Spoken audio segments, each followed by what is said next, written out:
Shalom Bapak Ibu Saudara-saudari dan teman-teman sekalian yang Tuhan kasih dan Tuhan berkati. Bertemu lagi di pesan Tuhan untuk kita semua. Pesan Tuhan untuk kita semua saat ini berbicara tentang kehendak Tuhan. Kita langsung saja buka firman Tuhan di dalam Matius 26 ayat 36 sampai ayat yang ke-46. Bercerita tentang di Taman Getsemani. Maka sampailah Yesus bersama-sama murid-muridnya ke suatu tempat yang bernama Getsemani.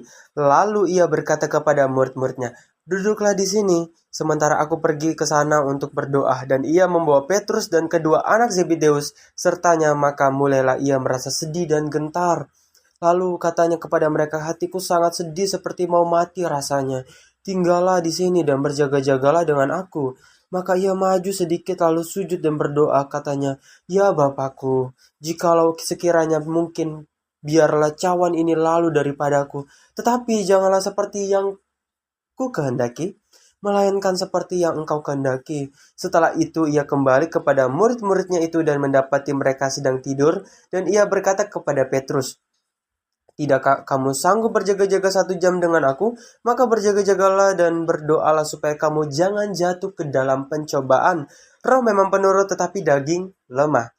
Lalu ia pergi untuk kedua kalinya dan berdoa, katanya, "Ya Bapakku, jikalau cawan ini tidak mungkin lalu, kecuali apabila aku meminumnya, jadilah kehendakmu." Dan ketika ia kembali pula, ia mendapati mereka sedang tidur, sebab mata mereka sudah berat. Ia membiarkan mereka di situ, lalu pergi dan berdoa untuk ketiga kalinya dan mengucapkan doa yang itu juga. Sesudah itu ia datang kepada murid-muridnya dan berkata kepada mereka, "Tidurlah sekarang dan istirahatlah.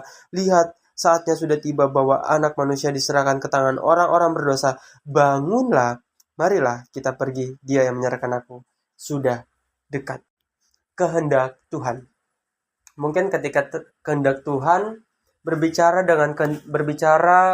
kehendak Tuhan, kita langsung berpikir, "Waduh, kalau kehendak Tuhan yang terjadi, saya nggak bisa raih cita-cita saya nanti. Nanti takutnya Tuhan panggil saya jadi pendeta, takutnya saya dipanggil nggak sesuai dengan apa yang saya inginkan nih. Aduh, kalau kehendak Tuhan terjadi, saya nggak bisa bebas nih." Banyak orang menyangka bahwa freedom, kebebasan itu akan terbatas ketika kita berkata bahwa biarlah kehendak Tuhan terjadi, bukan kehendakku. Sehingga membuat orang itu menyangka bahwa kekristenan, bahwa hidup dengan Tuhan itu selalu dikotakin. Ketika Tuhan sudah tentukan seperti ini, nggak bisa diganggu-gugat. Nggak. Tuhan tidak sejahat itu dan Tuhan tidak pernah berpikiran untuk mengkotakan kita. Atau Tuhan tidak pernah berpikir bahwa pokoknya kamu harus ikuti mauku. Nggak. Ketika Adam dan Hawa jatuh dalam dosa, sebelum jatuh dalam dosa, Tuhan berkata, semua tumbuhan, tanaman, apapun juga yang ada di taman ini, kamu boleh makan. Kamu boleh petik semuanya, tapi satu nggak boleh. Buah itu, buah terlarang. Bukan berbicara soal buah itu, bukan berbicara soal mereka mengambil buah itu, sehingga mereka bisa jatuh dalam dosa. Enggak. Tapi dosa selalu dimulai dari yang namanya dari hati. Ketika kita ingin jatuh dan kita mau jatuh, itu pasti dimulai dari hati dulu, keinginan hati. Raja Daud jatuh dalam dosa ketika dia naik ke soto kerajaannya, dan dia melihat seorang perempuan, itu Betseba, sedang mandi dengan telanjang. Daud melihat, wow, sehingga Daud memiliki sebuah rencana jahat untuk membuat suami dari Daud, istri yang Daud lihat itu, supaya pergi berperang dan mati. Dan itu dimulai dari hati. Itu tidak dimulai dari langsung tindakan dia, enggak. Itu dimulai dari hati.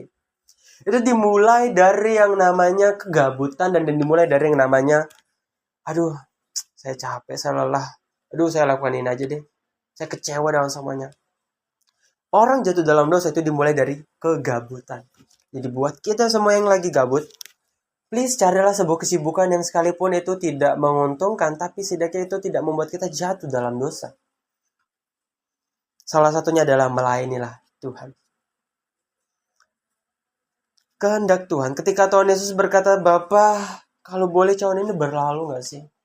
Tapi, aduh, aku tahu sih, ini kehendakmu, bukan kehendakku. Aku tahu, tapi aku berusaha untuk bernegosiasi, tapi aku tahu gak akan terjadi kok kehendakku. Sehingga Tuhan Yesus berkata, "Biarlah kehendakmu yang terjadi, bukan kehendakku." Sampai 3 kali Tuhan Yesus datang kepada Bapanya yang ada di sorga dan berkata, Bapa, bolehkah berlalu? Bolehkah ini berlalu, Bapa? Tapi karena begitu besar kasih Allah akan dunia ini sehingga menurunkan anak yang tunggal supaya barang siapa yang percaya kepadanya tidak binasa melainkan beroleh hidup yang kekal demi sesuatu yang kekal yang diraih manusia. Seorang anak yang tunggal diutus Bapa untuk datang ke dunia untuk menyelamatkan umat manusia demi sesuatu yang kekal. Harus mengorbankan diri. Sama seperti kita mungkin meraih cita-cita dan impian kita, harus kita bayar harga kan. Kita capek, lelah, kita harus bayar waktu. Waktu bermain kita berkurang, waktu jalan-jalan kita berkurang karena kita sedang mengejar impian kita. Itulah bayar harga, teman-teman. Tapi berbicara dengan kehendak Tuhan saat ini, Tuhan ingin menyampaikan poin pertama adalah tidak selalu yang nyaman namun akan membuat kita semakin kuat. Kehendak Tuhan memang tidak selalu membuat kita itu nyaman, teman-teman. Ketika mungkin, biar kehendak Tuhan aja yang terjadi. Mungkin kehendak Tuhan akan terjadi yang sesuai dengan tidak yang kita pikirkan. Bahkan kita tidak inginkan itu terjadi. Tapi kehendak Tuhan itu menginginkan seperti itu harus terjadi. Itu tidak membuat kita nyaman. Hati kita akan, membuat kita hati kita tidak nyaman. Tapi, justru yang tidak nyaman itu akan membuat kita semakin kuat. Kalau kita terus berada di namanya nyaman, enak, hidup enak terus, nyaman, semuanya terkabulkan. Ketika kita berdoa langsung Tuhan jawab, kita minta mobil, kita minta motor, kita minta rumah langsung Tuhan jawab. Itu nyaman kan? Ya kita gak akan bisa kuat dalam menghadapi hidup ini. Karena pada akhirnya, pada suatu saat nanti, pada hari-hari ini, kita akan lewati yang namanya semua masalah dalam dunia ini. Tidak akan pernah habisnya, kecuali kita sudah meninggal dunia, atau Tuhan telah datang kedua kalinya untuk menjemput kita semua. Tidak selalu nyaman teman-teman setiap apapun yang menjadi kehendaknya Tuhan. Tapi membuat kita semakin kuat. Justru ketika kehendak Bapa terjadi dalam anaknya. Ketika anaknya pun menyerahkan dirinya kepada seorang Farisi untuk disalibkan. Untuk menebus dosa manusia. Di situ pun kekuatan timbul. Di situ pun dia bisa bangkit pada hari ketiga. Di situ pun kekuatan timbul ya. Dia memang Allah yang punya kekuatan. Tapi secara impact atau dampak ke manusia adalah kekuatannya adalah seorang manusia yang jahat, yang rusak hidupnya, bisa menjadi orang yang benar dan bisa diubahkan. Itulah kekuatannya. Itulah kekuatan ketika Tuhan Yesus menyerahkan hidupnya untuk disalibkan. Kekuatan itu adalah Injil bisa diberitakan dan tidak ada satupun yang bisa menyentuh orang-orang yang memberitakan Injil kecuali Tuhan yang izinkan itu terjadi. Contohnya, Petrus dan beberapa rasul lainnya yang mati martir. Kalau Tuhan tidak izinkan seperti itu, atau kalau mereka pun tidak mau yang namanya seperti itu, tidak akan terjadi. Mereka pasti akan mati sakit. Tapi karena mereka pun bersepakat dalam hati mereka, saya nggak mau mati hanya sekedar, kayak sakit dan sebagainya. Saya mau mati martir. Saya mau mati seperti guru saya. Karena saya tidak layak untuk mati seperti biasa-biasa saja. Namun saat ini itu tidak akan pernah terjadi teman-teman. Poin kedua, jika waktunya sudah tiba pasti akan terjadi. Jadi kalau kehendak Tuhan itu terjadi dalam hidup kita, kalau sudah waktunya pasti akan terjadi. Kita tidak bisa hindari namanya kehendaknya Tuhan teman-teman. Poin ketiga, jangan takut dan khawatir, melangkah saja dengan ketaatan. Janganlah takut dan khawatirkan apapun yang menjadi kehendak Tuhan dalam hidup kita. Karena ketika kehendak Tuhan terjadi, ya Tuhan yang bertanggung jawab sepenuhnya dalam hidup kita. Jadi jangan pernah takut untuk yang namanya kehendak Tuhan terjadi. Tapi justru percayalah bahwa kehendak Tuhan itu yang terbaik untuk kita semua. Amin teman-teman. Poin keempat. Kalau Tuhan yang suruh maka Tuhan yang bertanggung jawab. Pegang satu kalimat ini. Kalau Tuhan yang suruh saya, Tuhan yang bertanggung jawab untuk memenuhi kebutuhan saya. Untuk menyertai saya dan meluputkan saya dari panah-panah musuh. Pegang aja satu ini. Kalau Tuhan bersama dengan saya, siapakah yang dapat melawan saya? Bahkan musuhku pun akan menjadi tumpuan kakinya Tuhan. So teman-teman, kehendak Tuhan tidak selalu nyaman, tapi akan membuat kita semakin kuat. Dan kehendak Tuhan akan membuat kita juga terlindung dari yang namanya rancangan-rancangan iblis melalui masalah-masalah yang terjadi dalam hidup kita.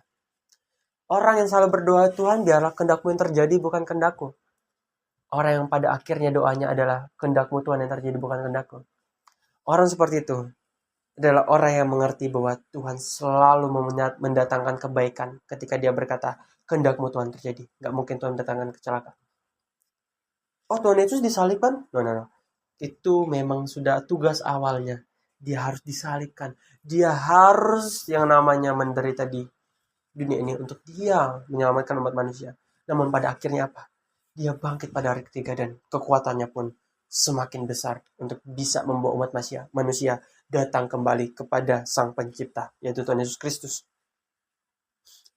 Saat ini, saya mau tantang buat kita semua. Apakah kita mau di akhir doa kita saat ini bukan lagi berkata, Tuhan, aku minta ini Tuhan, aku percaya Engkau Tuhan kabulkan. Dalam nama Tuhan Yesus, amin. Maukah di akhir doa kita berkata atau kita tambahkan ini, Tuhan aku minta ini Tuhan, tapi janganlah kehendakku Tuhan, tapi biarlah kehendakmu Tuhan. Titik di mana kita berani minta seperti itu, di titik itu kita sudah mengerti bahwa siapa Tuhan yang kita bermohon itu. Siapakah Tuhan yang kita terus naikkan doa itu. Dia adalah Tuhan yang tahu terbaik. Dan kehendaknya pun itu pasti yang terbaik untuk kita. Namun kehendak kita tidak selalu itu terbaik untuk kita. Namun kehendaknya itu pasti yang terbaik untuk kita. Bapak, Ibu, Saudara, dan Saudari, teman-teman sekalian, yang Tuhan kasih dan Tuhan berkati, saat ini kita akan berdoa. Dan di akhir doa kita, maukah kita berkata, Tuhan biarlah kehendakmu terjadi, bukan kehendakku. Saat ini, saya rindu untuk doakan kalian semua, untuk Tuhan berikan kekuatan, pengharapan yang baru, dan iman yang selalu di-upgrade di dalam Tuhan. Mari kita doa, kita berdoa. Tuhan, terima kasih Tuhan karena penyertaan dalam kehidupan kami gak pernah habis-habisnya, selalu baru setiap harinya. Tuhan, aku berdoa Tuhan bagi anak-anakmu saat ini Bapa, yang mungkin mereka mau belajar untuk yang namanya kehendak Tuhan saja yang terjadi dalam hidup mereka. Biar Engkau Tuhan meneguhkan hati mereka, biar Engkau Tuhan meneguhkan setiap langkah-langkah mereka Tuhan. Biarlah mereka memberi Engkau tambahkan iman percaya mereka, Kau kuatkan teguhkan hati mereka Tuhan, sehingga apapun Tuhan yang mereka akhiri dengan berkata biar kehendak Tuhan terjadi, itu menjadi kekuatan yang baru dalam hidup mereka. Karena ketika seseorang berdoa seperti itu, percaya bahwa Tuhan yang tahu terbaik dalam hidup dia. Tuhan, aku berdoa di dalam nama Yesus Kristus Tuhan, Engkau Tuhan yang akan terlibat dalam hidup mereka masing-masing hari demi hari Tuhan. Aku serahkan hidup mereka ke dalam tamu Tuhan. Setiap masalah, setiap studi, setiap pekerjaan mereka, setiap apapun juga yang mereka hadapi dan menjadi tugas tanggung jawab mereka. Kau Tuhan menyertai dan Kau Tuhan yang selalu menuntun mereka ke dalam jalan-jalan-Mu. Di dalam nama Yesus Kristus, kami ucap syukur dan terima kasih kepadamu. Dan biarlah Tuhan kehendak-Mu yang terjadi dalam kehidupanku. Dalam kehidupan saya. Bukan kehendak saya. Tapi biarlah kehendak Tuhan saja. Satu-satunya yang akan terjadi dalam kehidupanku. Di dalam nama Yesus Kristus, ini doa dan ucapan syukur kami kepadamu. Dalam nama Yesus Kristus yang percaya bahwa Tuhan selalu menyertai kehidupan kita masing-masing, bersama-sama katakan haleluya, amin. So, sampai ketemu di pesan Tuhan untuk kita semua berikutnya. God bless you.